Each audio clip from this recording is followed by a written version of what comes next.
Hello, and welcome to the latest installment of KRAD COVID Readings. I am Keith R.A. DeCandido, continuing to entertain you during this pandemic that simply will not end. We are continuing with breakdowns. My aftermath story to David Mack's Wildfire. I want to thank Dave, by the way, besides the fact that he wrote Wildfire, which set this whole story up. He also did me a great boon by creating a document. It was basically the Gold family tree, based on what we had already established in several of the previous entries. That was incredibly useful when writing this story in general and the chapter I'm about to read in particular. I also want to thank Ian Edgerton and Mike Collins, who in their novella Caveat Emptor established that one of Gold's granddaughters was dating a Klingon, which is something we really ran with, as you saw in chapter 1 and we'll see in this chapter. And we later actually had them get married, and thus giving us the first ever Klingon-Jewish wedding, which was in Creative Couplings, which was written by Glenn Hellman and Aaron Rosenberg. Overall, just some of the wonderful things we got to do in the Corps of Engineers series, with different writers giving each other different ideas about things. Anyway, without further ado, here is Chapter 3. The meal was, of course, spectacular. By the third course, everyone in the Gold Gilman house was stuffed beyond reason. Then the aroma of the roast chicken hit, and they suddenly had room for just a little bit more. Rachel assured everyone, as they each gamely took one more bite of food that they were not convinced they'd be able to fit, that there was plenty more in the kitchen, as she always did. Gold found himself sitting quietly at the head of the table, listening to the family talk. Nobody broached the subject of Starfleet, or the Da Vinci, or Galvan VI. Instead, Daniel talked about his and Jessica's new job jointly supervising the maintenance of orbital habitats. Simone went on at some length about Anne's accomplishments at school, to the latter's great embarrassment. This prompted Michael to wax similarly rhapsodic about Tujiro, and soon everyone was talking about how wonderful their children were, which led to Ruth's pretending to be aghast at the high expectations her soon-to-be-born daughter would have to live up to. This, in turn, led to everyone wondering what the girl's name would be, which Ruth refused to answer. So everyone decided to ask Rennick, who was even more stoic. God, I miss this, Gold thought, even as Kor got into the act, telling everyone what he was doing on Earth, some kind of errand for the Klingon High Council that involved talking to some Federation counselors. After dessert, Rachel's famous cream puffs, for which somehow everyone found room, Kor, Esther, Eden, and Bob all said they had to leave. The latter two had hardly spoken during the meal, and Gold protested. "Princess, we barely had the chance to—" "Dad, I'm not your princess," Eden said gently. "I'm a grown woman with a life of my own. It was nice to visit, but we need to get back home to Montreal." It wasn't until after they had said their goodbyes that Gold realized that he had had no idea that Eden and Bob were even living in Montreal now. "And where are you two going?" Rachel asked Esther and Kor. "I know that you gave up your apartment when you decided to go meandering around the galaxy," she said to Esther, "so I know for a fact you don't have a place to stay." "We will be residing in the Klingon embassy in Paris," Kor said. "Don't be ridiculous. You're staying here." Rachel spoke in the tone that Gold knew would brook no argument. Gold stole a glance at Esther, who looked amused, obviously knowing the Klingon didn't stand a chance. "With all due respect, Rabbi Gilman, while we have found your hospitality to be excellent, it is not fit." Rachel hit the Klingon counselor with the same half-smile, half-frown she had hit her future husband with outside the Starfleet Academy dorm room. "If you find my hospitality excellent, Kor, son of Lantar, then you will not sully it by refusing my invitation." Kor hesitated. "You realize what you are saying." "I teach a very popular class in intercultural studies, Kor. I know all about Klingon rules of hospitality." Esther then came to her boyfriend's rescue. "And I also know about my grandmother's rules of hospitality. We're staying here tonight, my Parmakai.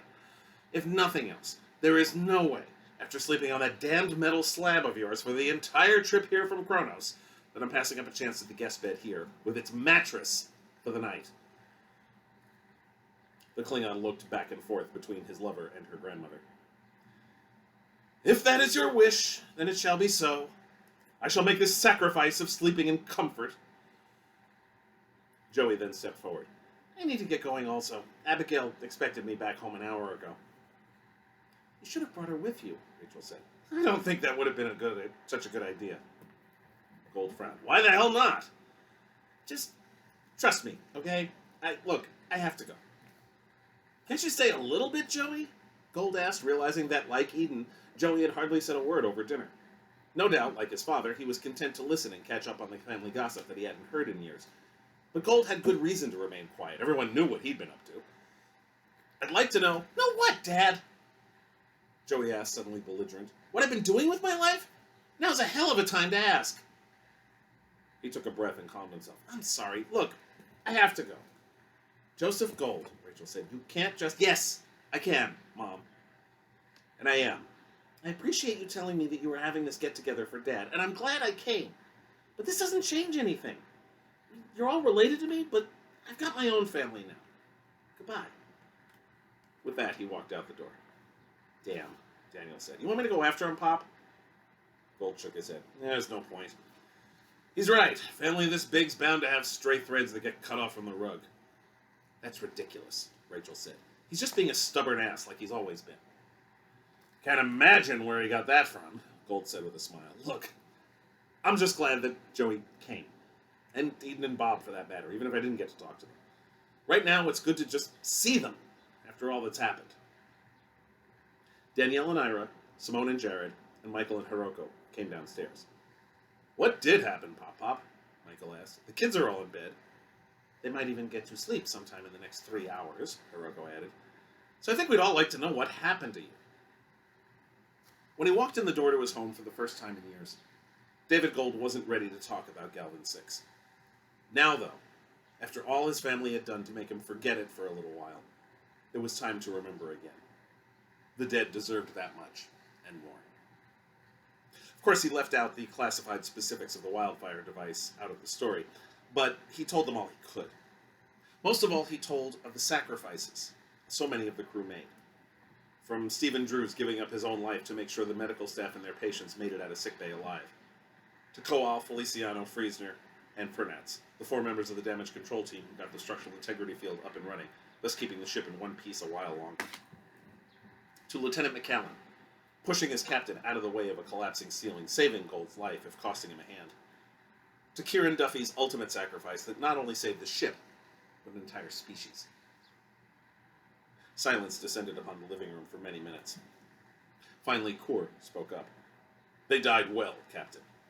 Like, that's a comfort, Jared said. It should be, human, Cord said sharply. Death is the one inevitability of life, the one thing on which we all may rely. If it's such a foregone conclusion, Jessica asked, what difference does it make how we go to it? Every possible difference, Cord said. Captain Gold's brave crew died doing their duty, sacrificing themselves so that others might live.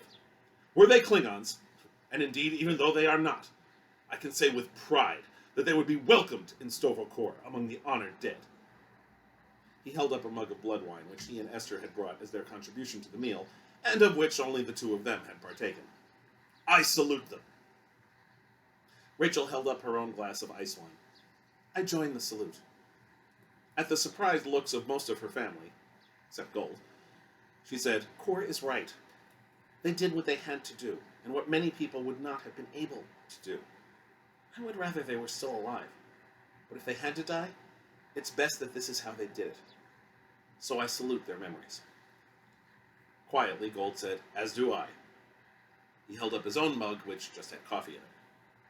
One by one, the rest of the remaining family also raised their drinks.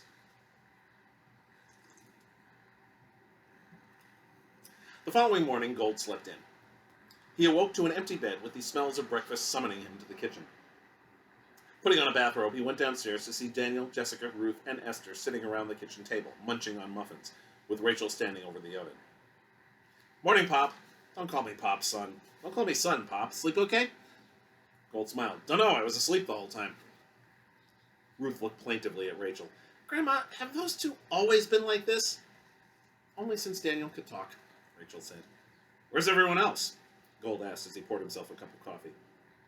Ruth said, Rinnick had to get little RD off to school, and Danielle, Michael, and Simone had to do the same with their kids, only they all went off. Corey had that meeting in Paris, Esther added. We've got a few days, Pop, Daniel said, so we figured we'd stick around if that's okay. To that I'm going to say no? Gold grinned as he took a seat next to his pregnant granddaughter. You know, they took a poll on the Da Vinci as to what name you and Rinnick were picked for my great-granddaughter. Of course, I'm not supposed to know about that.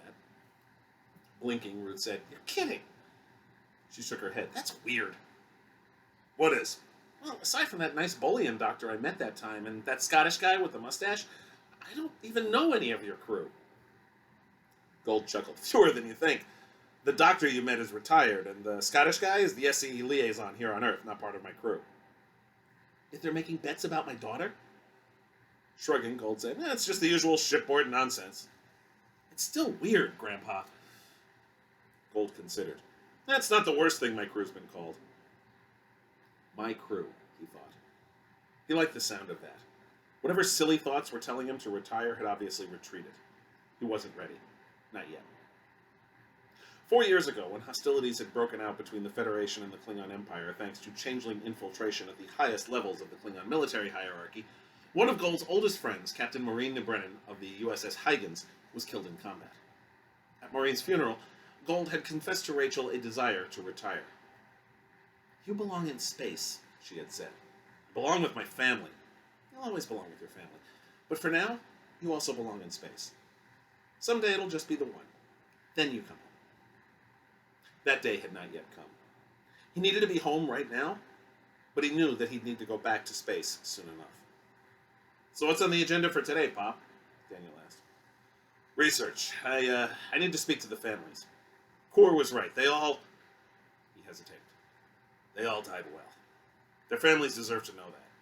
So, since I've got a few weeks before the Da Vinci will be ready to go back out, I'm going to take that time to track down the families of all 23 of my people who died and pay my respects. In person if they're on Earth, over subspace if they're not. Anything we can do to help? Jessica asked. Gold smiled. Just keep being here. That's been the best present anyone could have given me. Beyond that, I'll let you know.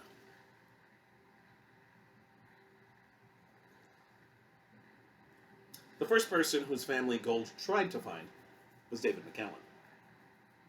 For 2 years, every time Gold came onto the bridge, McAllen insisted on saying, Captain on the bridge! It was a bit of protocol that had fallen out of favor, though never actually stricken from the regulations. Some captains still insisted on it, of course. Gold had always found such people to be a little too full of themselves. In particular, Gold found it a ludicrous custom to maintain on a ship whose primary purpose was to work in service of the S.C.E., probably the least spit and polish branch of the service. But McAllen did insist, and it got to the point where Gold actually started looking forward to it. He'd never hear it again. And worse, the reason why he'd never hear it again was because that brave, ultra-competent, spit-and-polish young man sacrificed his own life for that of his captain. Because that was, after all, the proper thing to do. To Gold's shock, he realized he knew nothing about McAllen.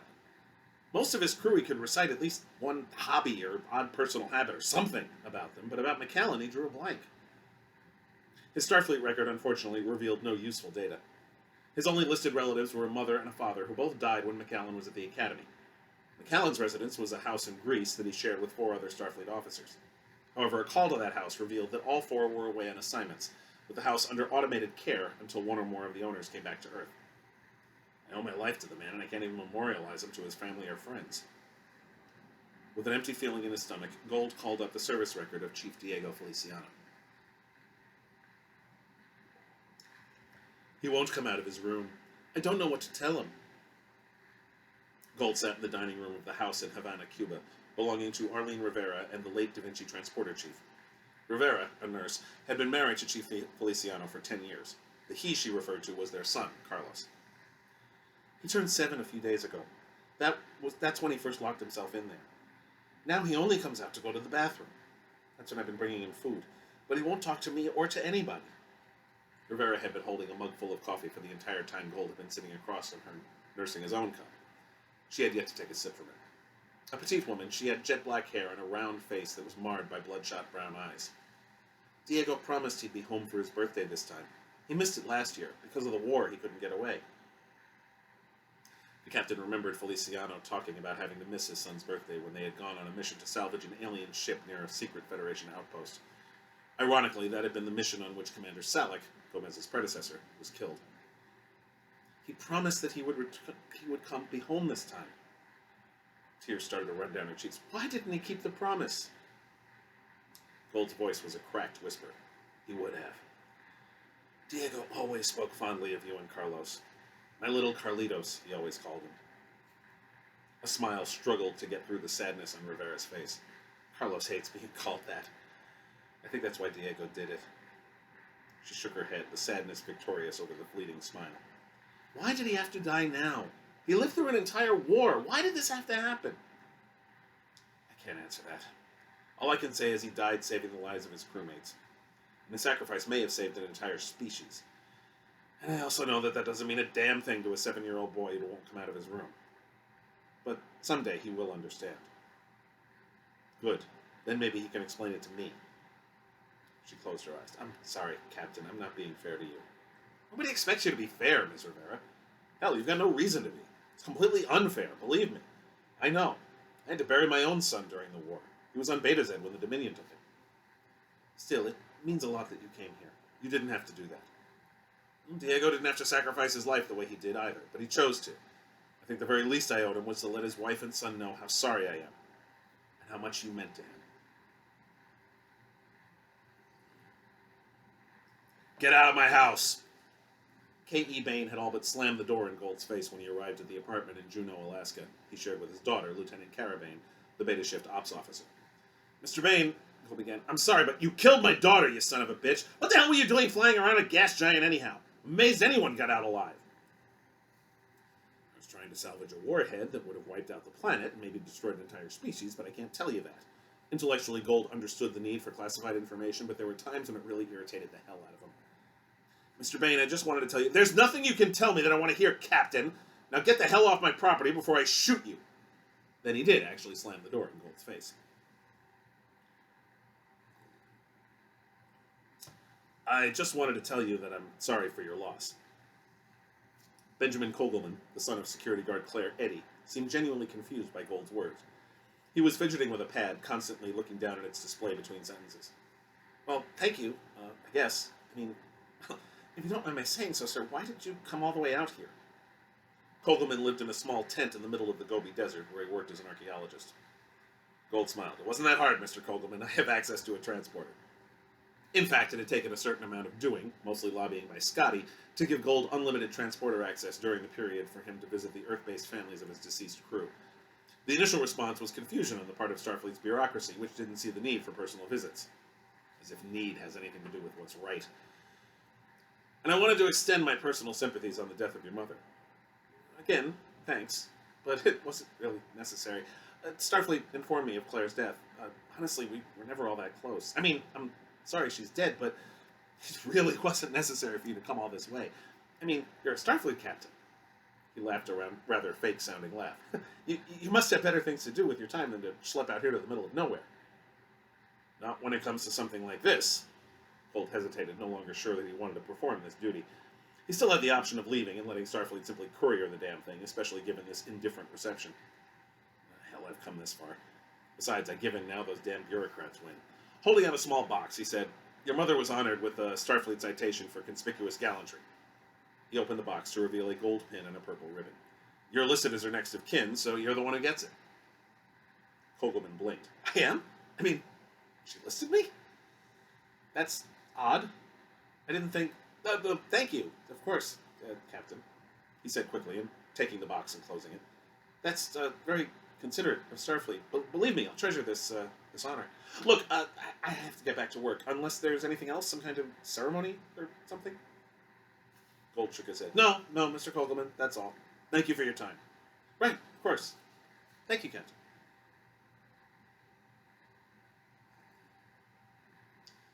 The second to the last trip of the dozen or so that Gold had to take on Earth was to Dublin, Ireland, where Susan and Edward Drew currently lived. They had raised their grandson, Stephen Drew, one of the best security guards on the ship, since his parents died when he was a boy. Their house was located in the midst of a series of paved walkways with a lovely stained glass window taking up much of the upper portion of the front door. Gold rang the bell and was greeted by a woman of medium height and wide build, paper white hair framing a round, friendly face. This had to be Susan. I'm Captain David Gold, he said. Of course you are. Please, come in, Captain. Susan said in a musical voice with an accent Gold couldn't place. He knew that Drew's family had lived all over Earth. Susan's work as an engineer took her all over the planet, until they retired to Dublin after Drew joined Starfleet. Gold remembered Drew saying once that his grandparents had always thought it ironic that he was assigned to an S.C.E. ship given his grandmother's occupation. She led him into a small kitchen that, surprisingly, had an old-fashioned stove next to the replicator. Rachel, of course, had one just like it, but she was a special case. And a lovely wooden table, in the center of which was a tea set. At that table sat two men, one quite familiar, Vance Hawkins, one of the few surviving security guards from the Da Vinci, and Gold knew Stephen Drew's best friend. The tall, dark-skinned man was wearing civilian clothes and immediately stood up at Gold and Susan's entrance. "Sir!" Gold waved his arm. "At ease, Hawkins." A short, skinny man also rose, offering his hand. Like Hawkins, he was bald, though Gold assumed that it was a more natural condition than the fashion choice of the security guard. "Young Vance here was paying his respects, Captain. I'm Edward Drew." Returning the handshake, Gold noted that Edward retained an Irish accent. "A pleasure, sir. I'm only sorry I couldn't meet you both under better circumstances." They all sat down, except for Edward, who asked, "Would you like some tea, Captain?" Normally not a tea drinker, Gold nonetheless accepted the offer. Edward retrieved a mug from the cupboard and then sat and poured tea for them both. "It's good of you both to come, Captain," Susan said. "Such a terrible, terrible thing. Vance was telling us what happened." "Must be even worse for you," Edward added, "to lose so many. You have our sympathies, Captain." "Thank you," Gold said, surprised. "Stevie spoke well of you, of all the people he served with." Susan smiled. "His letters were full of stories about your adventures." Edward chuckled. "Of course, he had a few choice words for that Commander Corsi of yours." "But he respected her, and you, Captain," Susan added quickly, "and all the people he worked with. He said it was much better than the usual Starfleet ship because, how did he put it? The officers don't have poles up their asses." Gold somehow managed not to sputter his tea. "He was even sweet on one of them. One of the engineers, a woman named Norma. He said on any other ship he wouldn't have even thought of asking out an officer, but that you, Captain, fostered such a pleasant atmosphere that it seemed perfectly natural." "Drew was interested in Wayland?" Gold shook his head. Too often the captain was out of the gossip loop. Hawkins said, "Yeah, he was finally ready to work up the courage to ask her out for a date when we were putting Whiteflower together. Then the crisis hit and he backed off. He figured there'd be time afterward. It's not like he was in any..." He hesitated. "Excuse me." With that, Hawkins suddenly got up and left the kitchen. Also excusing himself, Gold went after him. He found the large security guard standing in the middle of the living room, surrounded by some rather tacky-looking furniture, even tackier-looking statuary and other tchotchkes, and a rather nice painting of a much younger Susan and Edward in a suit and wedding dress. "You all right, Hawkins?" I'm fine, sir. It's just..." Hawkins took a deep breath. "It doesn't make any sense." "Never does, son." Hawkins shook his head. No, not just death. I'm used to seeing people die. It comes with the territory, especially in Starfleet security. No, what I mean is that Drew didn't make it." "What do you mean?" "Sir, I don't know if you noticed, but Steve never got hurt. Since we signed on to the Da Vinci together back during the war, I've been thrown into bulkheads, shot, stabbed, beaten up, cut, got turned into a lunatic by a 1,000-year-old computer, and hit repeatedly on the head. Became a running joke, to be honest. I was spending more time in sickbay than Dr. Lenz. But Steve, no matter what, came out fine. Never got hurt, never even a scratch. But this time, I come out okay, and he dies." He shook his head again. "It's just wrong, sir." Putting a hand on Hawkins' shoulders, Gold said, "You won't get any argument from me, son." Susan's voice came from behind him. "Is everything all right?" Gold turned to see Susan and Edward standing in the doorway. "I'm fine, ma'am," Hawkins said. "I just needed to..." "It isn't..." Susan walked over and embraced the much larger Hawkins. "It's all right, Vance. I know how close you two were. I know how much you miss him. We all do." She broke the embrace. "Now come back into the kitchen before your tea gets cold, and you can tell us some more embarrassing stories about Stevie." Hawkins smiled. "I don't think I've got any left. At least not any that I can tell you." Edward chuckled. "Do you think it's anything we haven't heard before?" "No, it's just that Steve made me promise never to share the stories with anyone. Least of all the three of you. If it's about that practical joke you played on Stevens and Falwell while we were at Whiteflower, I wouldn't worry about it." Gold spoke lightly, though Hawkins' dark face suddenly went gray. "You knew about that?" "It's a small ship, Hawkins," he grinned. "And the old man wasn't born yesterday." Susan led them back into the kitchen. "Now this we have to hear." For most of the rest of the afternoon, the four of them sat in the kitchen, drinking tea and sharing stories.